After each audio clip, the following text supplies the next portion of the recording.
কারবালা দিবস মুসলিম ইতিহাসের অন্যতম স্মরণীয় দিন। উম্মাহের গতিপথ বদলে দেওয়ার বেদনাবিধুর ঘটনার দিন।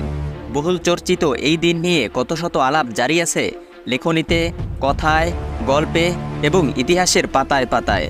কারবালা নিয়ে বাড়াবাড়ি সরাসরির অন্ত নেই।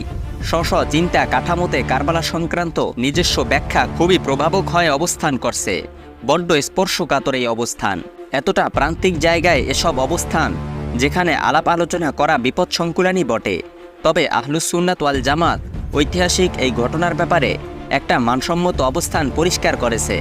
এই অবস্থান প্রান্তিকতা মুক্ত আর ইনসাফের নির্মোহ দেওয়াল দিয়ে আবৃত। ইতিহাসের এই অংশের আলোচনা এতই স্পর্শকাতর যে প্রতিটি ঘটনাই আলাদাভাবে বিস্তারিত বর্ণনার দাবি রাখে।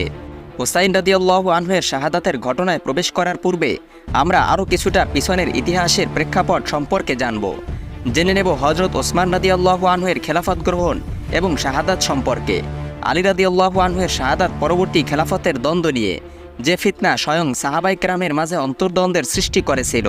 সংক্ষেপে আরও জেনে নেব মুয়াবিয়া রাদিয়াল্লাহু আনহুর শাসনামল সম্পর্কে। এরপর বিস্তারিত আলোচনা আসবে ইয়াজিদের মনোনয়ন ও শাসনকাল নিয়ে।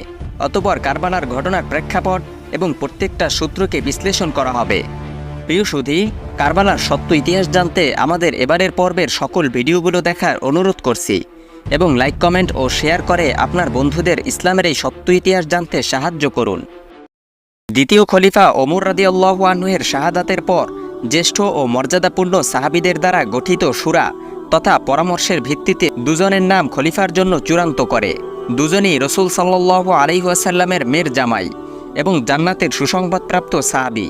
একজন হজরত ওসমান ইবনে আফফান রাদিয়াল্লাহু আনহু, অন্যজন আলী ইবনে আবু তালিব রাদিয়াল্লাহু আনহু। কোনো সাহাবী খলিফা হিসেবে হজরত আলী রাদিয়াল্লাহু আনহুকে পছন্দ করেন, আবার কেউ পছন্দ করেন ওসমান রাদিয়াল্লাহু আনহুকে। এমত অবস্থায় শুরার প্রধান কর্ণধার আব্দুর রহমান ইবনে আউফ রাদিয়াল্লাহু আনহু বিশিষ্ট সাহাবীদের সাথে পরামর্শ ও পর্যালোচনাপূর্বক পরবর্তী খলিফা হিসেবে চূড়ান্ত করেন ওসমান রাদিয়াল্লাহু আনহুকে। এই রায় সকলেই সন্তুষ্ট চিত্তে মেনে নেন। শপথ গ্রহণের পূর্বে ৬৮ বছর বয়সী ওসমান রাদিয়াল্লাহু আনহু অঙ্গীকার করেন তিনি খেলাফত পরিচালনার ক্ষেত্রে কোরআন ও সুন্নাহ এবং পূর্বসরী দুই খলিফার দৃষ্টান্ত সামনে রাখবেন। ওসমান ইবনে আফফান রাদিয়াল্লাহু আনহু ছিলেন দয়া, অনুকম্পা ও লজ্জাশীলতায় অতুলনীয়। খেলাফতের দায়িত্ব গ্রহণের পর তিনি ওমর রাদিয়াল্লাহু আনহুর অসমাপ্ত কাজকে বেগবান করেন। তার সফল নেতৃত্বে ইসলামের ঝান্ডা পৌঁছে যায় সুদূর আফ্রিকা মহাদেশ পর্যন্ত। এখানে লক্ষণীয় হল ওসমান রাদিয়াল্লাহু আনহু এমন এক সময় খেলাফতের দায়িত্ব গ্রহণ করেন যখন ইসলামী সাম্রাজ্য ছড়িয়ে পড়েছে প্রায় অর্ধ পৃথিবী জুড়ে। এই বিশাল ভূখণ্ডের রক্ষণাবেক্ষণ ও জনস্বার্থ রক্ষার পুরো দায়িত্বভার এখন তার উপর। রাসূল সাল্লাল্লাহু আলাইহি ওয়াসাল্লামের পূর্বের দুই অনুসারীর মতো এখনকার বাস্তবতা শুধু দাওয়াতি কাজ, আত্মরক্ষা, আক্রমণের কৌশল নির্ধারণের মাঝেই সীমাবদ্ধ নয়, বরং তাকে বিশাল সাম্রাজ্যের রাজস্ব আদায়, দরবার ও আদালত পরিচালনা, ব্রিজ সড়ক নির্মাণ ও সংস্কার, বেতন নির্ধারণ ও পরিশোধের মতো জীবন ঘনিষ্ঠ কর্মকাণ্ডগুলোকেও তত্ত্বাবধান করতে হয়। ফলে তাকে পূর্ববর্তী খলিফাদের তুলনায় হতে হয় অনেক বেশি তৎপর। ওসমান রাদিয়াল্লাহু আনহু তার খেলাফতের প্রথমার্ধ ব্যয় করেন কোরআনুল কারিমের একটি গ্রহণযোগ্য সংস্কার তৈরির প্রচেষ্টায়। তিনি কোরআনের জ্ঞানে বিশেষজ্ঞ ও পণ্ডিতদের সমন্বয়ে একটি টিম গঠন করেন, যাদের কাজ ছিল সেই সময় প্রচলিত কোরআনের সকল সংস্কারের মধ্যে তুলনা করে এর অসঙ্গতিগুলো নির্ণয় এবং সেসবকে পর্যালোচনা করে বিতর্কের ঊর্ধ্বে মুসহাফে আবু বকরের আলোকে সন্নিবেশ করা। পরিশেষে ওসমান রাদিয়াল্লাহু আনহুর ঐকান্তিক ভূমিকায় একটি অভিন্ন কোরআনের সংকলন সম্পন্ন হয়। এই সংস্করণের বাইরে আরও যত সংস্করণ পাওয়া যেত সেগুলোকে বিনাশ করা হয়। এরপর থেকেই কোরআনের সকল সংস্করণে শব্দ বাক্যবিন্যাস অভিন্ন হয়, যা আজও বিদ্যমান। এই বিশাল স্পর্শকাতর কাজটি সুসম্পন্ন করায় অন্তরে রোগগ্রস্ত কতক মুসলিম তার কোরআন সংকলনের কারণ নিয়ে নানা সংশয়ের অবতারণা করে। কোরআন সংকলনের পর তিনি অর্থনৈতিক শৃঙ্খলা নিশ্চিতের মতো একটি বড় কাজের দিকে মনোনিবেশ করেন। আল্লাহর রাসূল সাল্লাল্লাহু আলাইহি ওয়াসাল্লামের সময় মূলত রাষ্ট্রীয় ব্যয় বলতে তেমন কিছুই ছিল না। মদিনায় তখন নানা খাত থেকে যে অর্থ আসতো তা তাৎক্ষণিকভাবেই মানুষের মধ্যে বিলিয়ে দেওয়া হতো।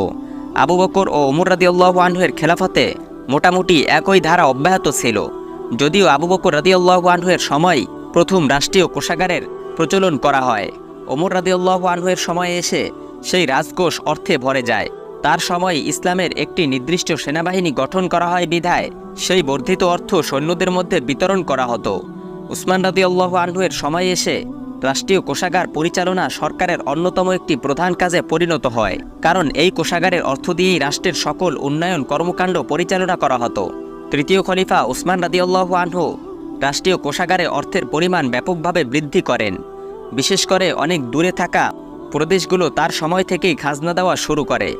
এমন প্রেক্ষাপটে মিশরের তৎকালীন গভর্নর ও আল্লাহর রসুলের ঘনিষ্ঠ সাহাবী হজরত আমর ইবনুল আস রাদিয়াল্লাহু আনহু মিশরের গভর্নর হিসেবে প্রত্যাশামতো খাজনা আদায়ে ব্যর্থ হন। ফলে উসমান রাদিয়াল্লাহু আনহু তাকে দায়িত্ব থেকে সরিয়ে আপন দুধ ভাই আবদুল্লাহকে মিশরের গভর্নর হিসেবে নিযুক্ত করেন। আবদুল্লাহ অবশ্য কর আদায়ে বিরাট সাফল্য বয়ে আনেন এবং আমর রাদিয়াল্লাহু আনহু এর তুলনায় দ্বিগুণ খাজনা রাষ্ট্রীয় কোষাগারে জমা দেন। এদিকে আমর ইবনুল আস রাদিয়াল্লাহু আনহু অভিযোগ করেন, বাড়তি চাপ দিয়ে অতিরিক্ত খাজনা আদায়ে মিশরের জনগণের জন্য জুলুম হয়ে যাবে, ফলে সেখানে অসন্তোষ দানা বাঁধতে পারে। ইসলামী সাম্রাজ্যের জনস্বার্থ ও নিরাপত্তা সঠিকভাবে নিশ্চিতের জন্য উসমান রাদিয়াল্লাহু আনহু বেশ কিছু গুরুত্বপূর্ণ পদে তার কাছের ও আস্থাভাজন ব্যক্তিদের নিয়োগ দেন, যেন তাদের কর্মকাণ্ড নিরবিচ্ছিন্নভাবে তদারকি করা যায়। তিনি এই মানুষগুলোকে ভালোভাবেই চিনতেন বিধায় তাদের উপর আস্থা রাখতে চেয়েছিলেন। উসমান রাদিয়াল্লাহু আনহু এর ঘনিষ্ঠ ছিলেন তার চাচাতো ভাই মুয়াবিয়া। এর আগে দ্বিতীয় খলিফা ওমর রাদিয়াল্লাহু আনহু মুয়াবিয়া রাদিয়াল্লাহু আনহুকে দামেস্ক এবং এর আশেপাশের এলাকার গভর্নর হিসেবে নিয়োগ দিয়েছিলেন। ওসমান রাদিয়াল্লাহু আনহু দায়িত্ব গ্রহণের পর মুয়াবিয়া রাদিয়াল্লাহু আনহু এর এলাকাকে আরও বাড়িয়ে দেন। তাই ইউফ্রেটিস নদীর অববাহিকায় থাকা কেন্দ্রীয় দপ্তরসহ পুরো ভূমধ্য সাগরীয় এলাকার কর্তৃত্ব মুয়াবিয়া রাদিয়াল্লাহু আনহু এর অধীনে আসে। জাহিলি যুগে মুয়াবিয়া রাদিয়াল্লাহু আনহু ছিলেন মক্কার কুরাইশদের অন্যতম শীর্ষ নেতা, যিনি 3টি বড় যুদ্ধে ইসলামের বিরুদ্ধে কুরাইশদের পক্ষে গুরুত্বপূর্ণ দায়িত্ব পালন করেন। তার বাবা ছিলেন কুরাইশ নেতা আবু সুফিয়ান এবং মা ছিলেন হিন্দা। তিনিও তার স্বামীর সঙ্গে যুদ্ধে যেতেন। এই হিন্দা উহুদের যুদ্ধে মহানবী সাল্লাল্লাহু আলাইহি ওয়াসাল্লামের চাচা হামজা রাদিয়াল্লাহু আনহু এর মৃতদেহ ক্ষতবিক্ষত করেছিল এবং তার কলিজা চিবিয়েছিল। নবী মুহাম্মদ সাল্লাল্লাহু আলাইহি ওয়াসাল্লামের বৈশিষ্ট্য ছিল, কোনো ব্যক্তি অতীতে যত অপরাধী করুক না কেন, ইসলাম গ্রহণের পর তিনি তার উপর প্রতিশোধ নিতেন না। তাই মক্কা বিজয়ের প্রাক্কালে আবু সুফিয়ানের পুরো পরিবার ইসলাম গ্রহণ করলে রাসূল সাল্লাল্লাহু আলাইহি ওয়াসাল্লাম তাদের সবাইকেই ক্ষমা করে দেন। রাসূল সাল্লাল্লাহু আলাইহি ওয়াসাল্লাম মুয়াবিয়া রাদিয়াল্লাহু আনহুকে খুবই যোগ্য মনে করতেন। তাই ইসলাম গ্রহণের পর সবসময় তাকে নিজের কাছাকাছি রাখতেন, এমনকি ওহী লেখার গুরুদায়িত্ব তার উপর ন্যস্ত করেছিলেন। দ্বিতীয় খলিফা ওমর রাদিয়াল্লাহু আনহু সিরিয়া বিজয়ের পর মুয়াবিয়া রাদিয়াল্লাহু আনহুকে দামেস্কের গভর্নর হিসেবে নিয়োগ দেন। গভর্নর হওয়ার পর থেকেই মুয়াবিয়া রাদিয়াল্লাহু আনহু নিজ যোগ্যতার পূর্ণ ব্যবহার করে একটি সাহসী সেনাবাহিনী তৈরি করেন, যা ব্যক্তি মুয়াবিয়া রাদিয়াল্লাহু আনহু এর অনুগত ও নিয়ন্ত্রণে থাকে। এই সেনাবাহিনীর অস্তিত্বই পরবর্তী সময় উসমান রাদিয়াল্লাহু আনহু এর স্বাভাবিক হত্যাকাণ্ডের ফলে বিরাট এক ঐতিহাসিক সংকটের সৃষ্টি করে।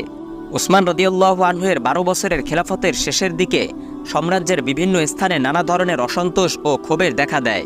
মিশরে তার দুধ ভাই অতিরিক্ত খাজনা আদায়ের জন্য সেখানকার জনগণের উপর এতটাই চাপ দেয় যে তারা ভীষণ অসন্তুষ্ট হয়ে যায়, ফলে সেখানে দাঙ্গা দেখা দেয়। অনেক ইতিহাসবিদদের মতে এই উস্কানি ও দাঙ্গা হাঙ্গামার পিছনে মুনাফিক আবদুল্লাহ ইবনে সাবার প্রত্যক্ষ সাহায্য ছিল।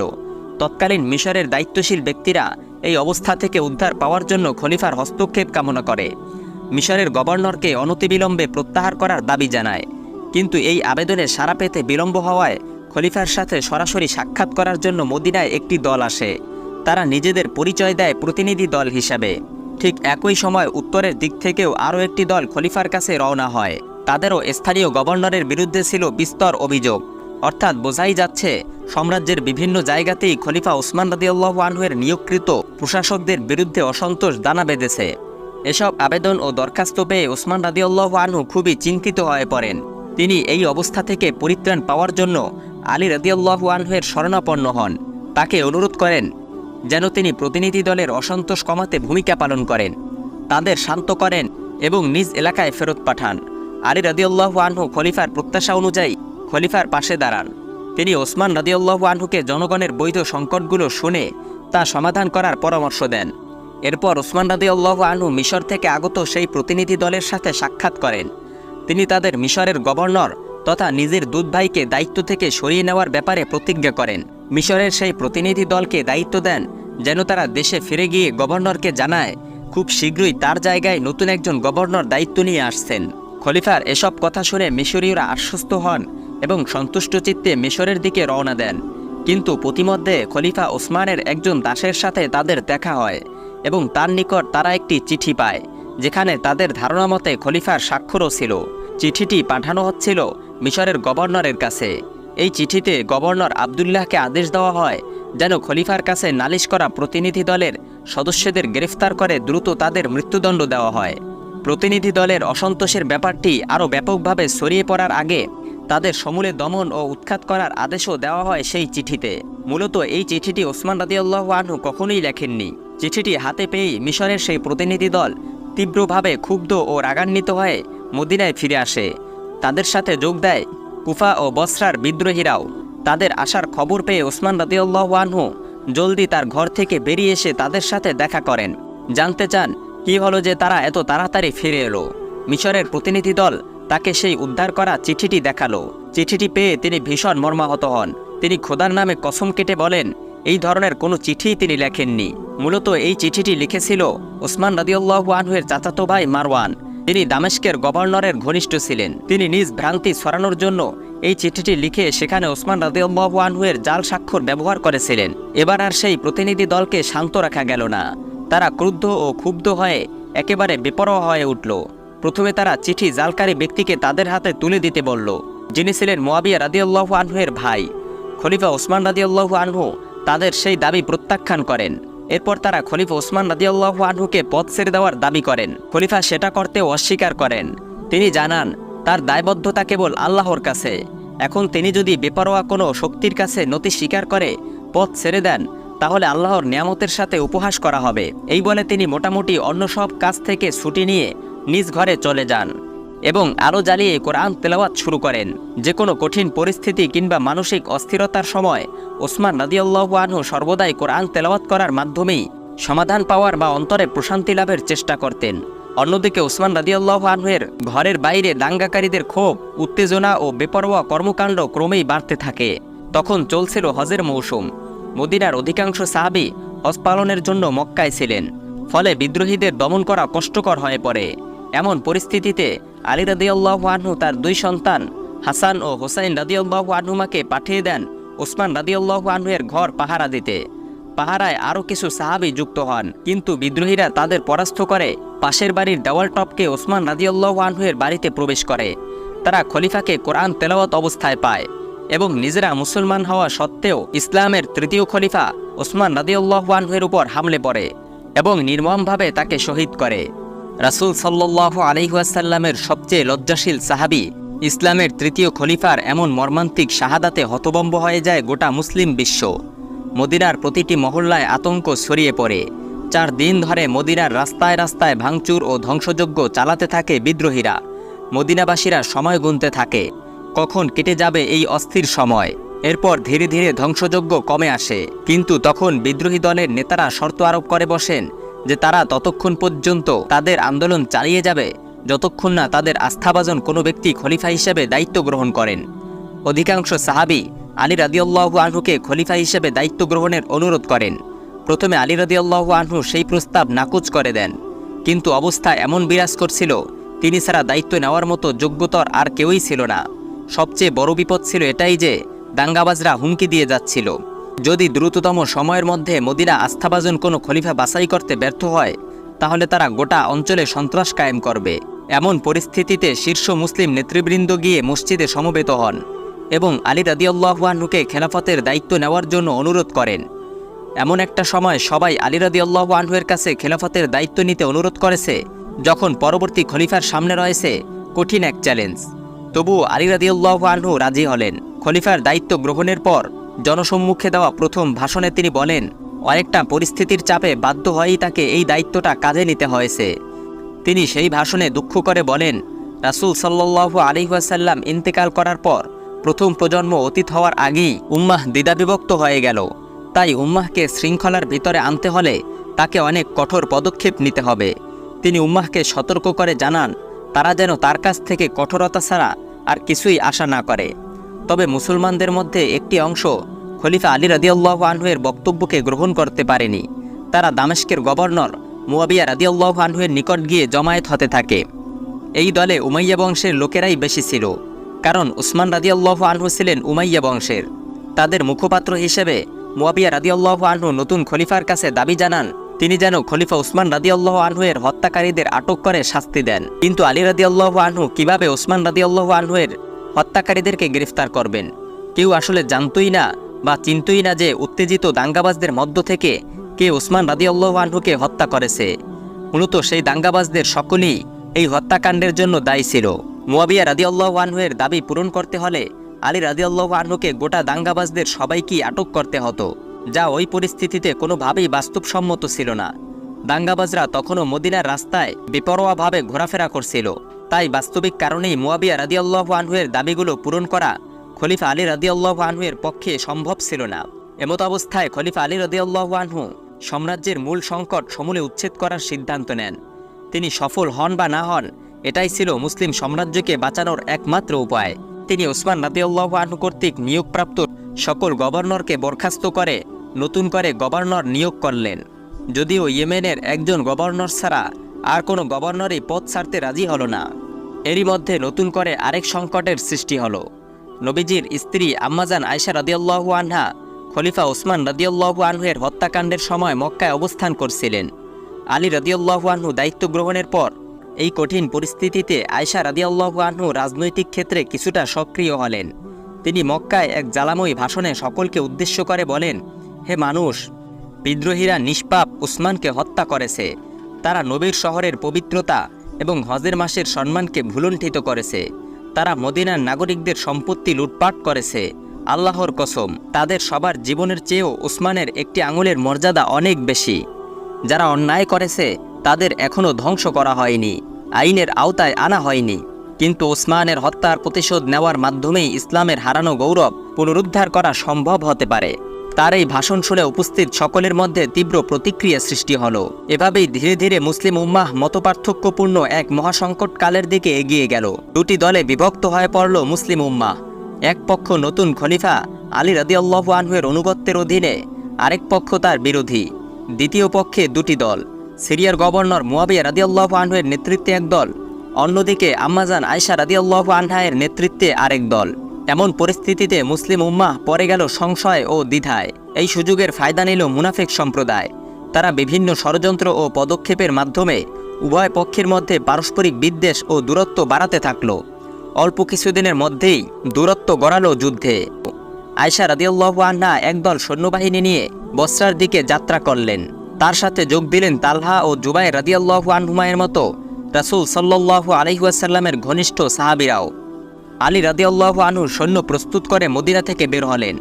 শুরুতে তার হাতে খুব বেশি সৈন্য ছিল না, কিন্তু কিছুদূর এগোতেই অনেকগুলো গোত্রের লোক এসে তার বাহিনীতে যোগদান করার ফলে বাহিনীর আকারও বেশ বৃদ্ধি পায়। যখন এই সেনাদল নিয়ে আলী রাদিয়াল্লাহু আনহু বসরায় পৌঁছলেন, তিনি তার একজন বিশ্বস্ত সেনাপতিকে উম্মুল মুমিনিন আয়েশা রাদিয়াল্লাহু আনহার কাছে সমঝোতার প্রস্তাব দিয়ে পাঠালেন। সেই সমঝোতাকারী আয়েশা রাদিয়াল্লাহু আনহাকে বেশ শান্ত করতে সক্ষম হলেন। প্রথমত আয়েশা রাদিয়াল্লাহু আনহা ওই সেনাপতির কাছে স্বীকার করেন তিনি মনে করেন না যে ওসমান রাদিয়াল্লাহু আনহুর হত্যায় আলী রাদিয়াল্লাহু আনহুর আদৌ কোনো সম্পৃক্ততা ছিল। কিন্তু আলীর ব্যাপারে তার অভিযোগ হলো আলী খলিফার দায়িত্ব নিয়েও ওসমানের খুনিদের ধরতে পারেননি। এরপর আয়েশা রাদিয়াল্লাহু আনহা এটাও স্বীকার করলেন ওসমানের হত্যাকারী কোনো নির্দিষ্ট ব্যক্তি কিনা তাও নিশ্চিত করে বলা যাবে না, বরং এক ধরনের অস্থিরতা থেকেই এই খুনি দাঙ্গাবাজদের জন্ম হয়। তিনি এও স্বীকার করেন যে আলী রাদিয়াল্লাহু আনহুর বিরুদ্ধে যুদ্ধ করতে এসে তিনি এই নৈরাজ্যকেই বৃদ্ধি করেছেন এবং এর ফলে ওসমানের খুনিরা বেঁচে যাওয়ার সুযোগও পেয়ে যেতে পারে। অবশেষে তিনি অস্ত্র নামিয়ে ফেলে তার সেনাবাহিনীকে নিষ্ক্রিয় করে দেওয়ার ব্যাপারেও একমত এবং আলী রাদিয়াল্লাহু আনহুর সাথে যোগ দিতেও রাজি হন। আয়েশা রাদিয়াল্লাহু আনহা জানান তিনি পরের দিন আলী রাদিয়াল্লাহু আনহুর সাথে সাক্ষাৎ করে সমঝোতার ধরন ও প্রক্রিয়া নিয়েও বিস্তারিত আলাপ করবেন। সমঝোতার এই খবর উভয় শিবিরই উৎসব ছড়িয়ে দিল। সকলেই স্বস্তির নিঃশ্বাস ফেলল যে মুসলমানদের নিজেদের ভাইদের বিরুদ্ধে অস্ত্র ধরতে হচ্ছে না। কিন্তু এই ফাঁকে উভয় শিবিরেই ওসমান রাদিয়াল্লাহু আনহুকে হত্যাকারী সেই দাঙ্গাবাজদের অনেকেই ঢুকে পড়ে। তারা এই ধরনের সমঝোতাকে কখনোই মেনে নেয়নি, কারণ তারা জানত যদি আলী ও আয়েশা এর মধ্যকার বিরোধ মিটে যায় তাহলে তারা ধরা পড়ে যাবে। পরের দিন ভোরে এই দাঙ্গাবাজদের একটি দল আলী রাদিয়াল্লাহু আনহুর শিবির থেকে গোপনে বেরিয়ে গিয়ে আয়েশা রাদিয়াল্লাহু আনহার ঘুমন্ত সৈন্যদের উপর অতর্কিত হামলা চালায়। আলী রাদিয়াল্লাহু আনহু ঘুম থেকে উঠে দেখে আয়েশা রাদিয়াল্লাহু আনহার সৈন্যরাও ফিরতি আক্রমণ করছে। তখন তারা উভয় মনে করে বসলেন যে অপরপক্ষ সমঝোতার পথ বাদ দিয়ে এই হামলা শুরু করেছে। এভাবেই শুরু হয় ইসলামের ইতিহাসের মর্মান্তিক যুদ্ধ। আয়েশা রাদিয়াল্লাহু আনহা উটের উপর চড়েই এই যুদ্ধের নেতৃত্ব দিয়েছিলেন বলে এই যুদ্ধের নামকরণ করা হয় জঙ্গে জামাল বা উটের যুদ্ধ।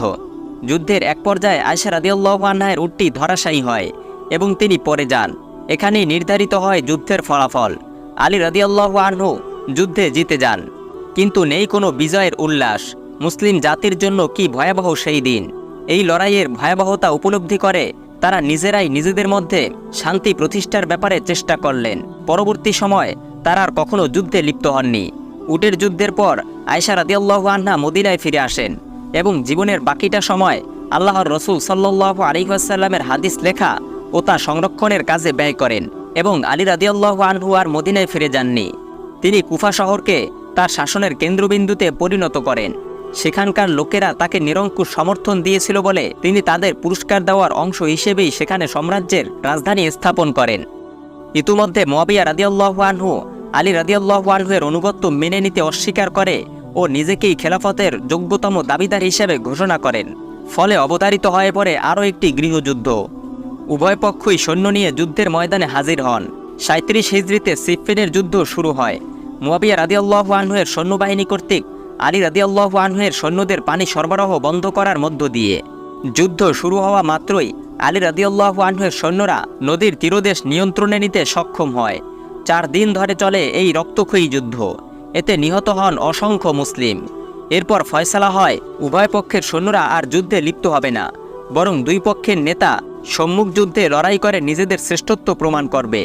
আলী রাদিয়াল্লাহু আনহুর বয়স তখন 58 বছর। তবুও তিনি ইতিবাচকভাবেই এই সম্মুখ যুদ্ধের চ্যালেঞ্জ গ্রহণ করেন। কিন্তু মুয়াবিয়া রাদিয়াল্লাহু আনহু এই চ্যালেঞ্জ গ্রহণ করেননি। আলী রাদিয়াল্লাহু আনহুর সৈন্যরা পুনরায় আক্রমণ শুরু করল। এবার মুয়াবিয়া রাদিয়াল্লাহু আনহু আর তার সৈন্যরা খুব সহজেই পরাজিত হয়ে গেল। মুয়াবিয়া রাদিয়াল্লাহু আনহু তখন একটি নতুন কৌশল অবলম্বন করলেন। তিনি ও তার সৈন্যরা নিজ নিজ বর্ষার মাথায় কোরআনের পাতাকে বিদ্ধ করে এগোতে লাগলেন আর সামনে রাখলেন বেশ কিছু কারীকে, যারা অবিরাম কোরআন তেলাওয়াত করে যাচ্ছিল। এরকম একটি পরিস্থিতি তৈরি করার পিছনে উদ্দেশ্য ছিল যেন এই কোরআনের স্বার্থে হলেও আলী রাদিয়াল্লাহু আনহু তাদের সাথে সমঝোতা করতে রাজি হন। কোরআনের এমন ব্যবহারে আলী রাদিয়াল্লাহু আনহু এবং তার সৈন্যরাও হতবিহ্বল হয়ে পড়ে এবং আলী রাদিয়াল্লাহু আনহু সমঝোতা করতে রাজি হন। আলী রাদিয়াল্লাহু আনহু শুরু থেকেই সমঝোতা করার পক্ষে ছিলেন, কেননা মুয়াবিয়া রাদিয়াল্লাহু তাআলা আনহু একজন সম্মানিত সাহাবী ছিলেন। কাতেবে ওহী হিসেবে তিনি ছিলেন বিশেষ মর্যাদার অধিকারী। আলোচনার মাধ্যমে আলী রাদিয়াল্লাহু আনহুর খেলাফতের অধীনে সিরিয়ার গভর্নর হিসেবে দায়িত্ব পালন অব্যাহত রাখার জন্য মুয়াবিয়া রাদিয়াল্লাহু আনহুকে নিশ্চিতভাবে রাজি করানো যাবে বলে ধারণা করা হচ্ছিল। কিন্তু যখন উভয় পক্ষের সমঝোতাকারীরা একসঙ্গে আলোচনার জন্য বসলেন, তখন দুই পক্ষের সমঝোতাকারীরা একমত হয়ে জানালেন যে তারা উভয়ই সমান, আর সেই কারণেই তারা পূর্বের মতোই নিজেদের এলাকায় শাসন অব্যাহত রাখবে। মুয়াবিয়া রাদিয়াল্লাহু আনহু শাসন করবেন সিরিয়া ও মিশর, আর বাকি পুরো খেলাফতটি শাসন করবেন আলী রাদিয়াল্লাহু আনহু। আলী রাদিয়াল্লাহু আনহু এমনটি প্রত্যাশা করেননি, কিন্তু অদ্ভুত পরিস্থিতিতে আলী রাদিয়াল্লাহু আনহু এই সমঝোতা প্রস্তাব প্রত্যাখ্যানও করতে পারছিলেন না। এই সমঝোতা তার পক্ষাবলম্বী খারেজিদের ভীষণ রকম উত্তেজিত করে তোলে। খারেজি সম্প্রদায়টি আলী রাদিয়াল্লাহু আনহুর অনুসারীদের মধ্য থেকে হলেও পরবর্তীতে তারা আলী রাদিয়াল্লাহু আনহুর প্রভাব বলয় থেকে বেরিয়ে যায়। তারা নতুন একটি বিদ্রোহী চিন্তাধারার সূচনা করে। তারা শুধু এতটুকুই অনুধাবন করেছিল আলী রাদিয়াল্লাহু আনহু খলিফা হিসেবে থাকার যোগ্যতা হারিয়েছেন, তাই তার পদ ছেড়ে দেওয়া বাঞ্ছনীয়। কিন্তু যেহেতু তিনি পদত্যাগ করেননি, তাই তাকে সরানোর দায়িত্ব একজন তরুণ খারিজি নিজের হাতে তুলে নেয়। এরপর 40 হিজরিতে সেই বিপদগামী তরুণটি আলী রাদিয়াল্লাহু আনহুকে নৃশংসভাবে হত্যা করে। আলী রাদিয়াল্লাহু আনহুর শাহাদাতের মধ্য দিয়েই ইসলামী ইতিহাসের প্রথম অধ্যায়ের সমাপ্তি ঘটে। প্রিয় সুধী, আজ এ পর্যন্তই। কারবালার পূর্ণাঙ্গ ইতিহাসটি জানতে আমাদের পরবর্তী ভিডিওগুলো দেখার অনুরোধ করছি। আমাদের চ্যানেলে নতুন হয়ে থাকলে সাবস্ক্রাইব করুন। ভিডিওটি ভালো লাগলে লাইক, কমেন্ট ও শেয়ার করে অন্যদের দেখার সুযোগ করে দিন। আসসালামু আলাইকুম ওয়া রাহমাতুল্লাহ।